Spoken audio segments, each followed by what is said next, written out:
नमस्कार मैत्रिणींनो, आज मी बनवणार आहे अगदी सोप्या पद्धतीने मटर पनीर।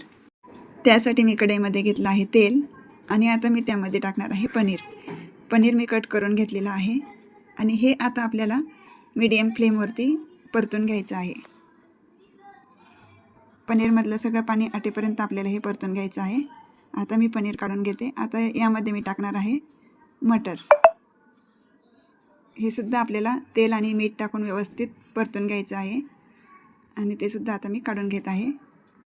आता मी ग्रेव्हीसाठी कांदा, अद्रक, लसूण आणि हिरवी मिरची हे व्यवस्थित परतून घेणार आहे।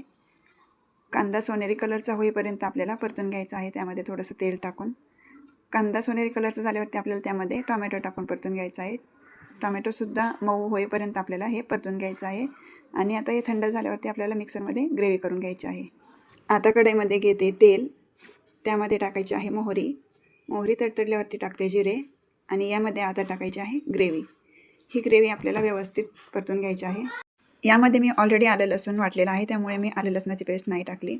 आता आपली ग्रेव्ही व्यवस्थित परतलेली आहे। आता त्यामध्ये टाकते हळद, लाल तिखट, गरम मसाला, मटर पनीर मसाला आणि हे आपल्याला व्यवस्थित परतून घ्यायचं आहे। आता त्यामध्ये मी टाकत आहे भाजलेलं बेसन पीठ आणि गरम पाणी टाकल्यावरती हे आपल्याला व्यवस्थित मिक्स करून घ्यायचं आहे आणि आता त्यामध्ये टाकायचं आहे आपल्याला फ्राय केलेलं मटर पनीर आणि मीठ। आता याला व्यवस्थित उकळी आणायची आहे। उकळी आल्यानंतर त्यामध्ये टाकते मी कोथिंबीर आणि आता मी याला बटर, लाल तिखट आणि तमालपत्र याचा मी तडका दिलेला आहे। आता आपली भाजी रेडी आहे। तुम्हाला जर माझी आजची रेसिपी आवडली असेल तर लाईक करा, शेअर करा आणि माझ्या चॅनलला सबस्क्राईब करा।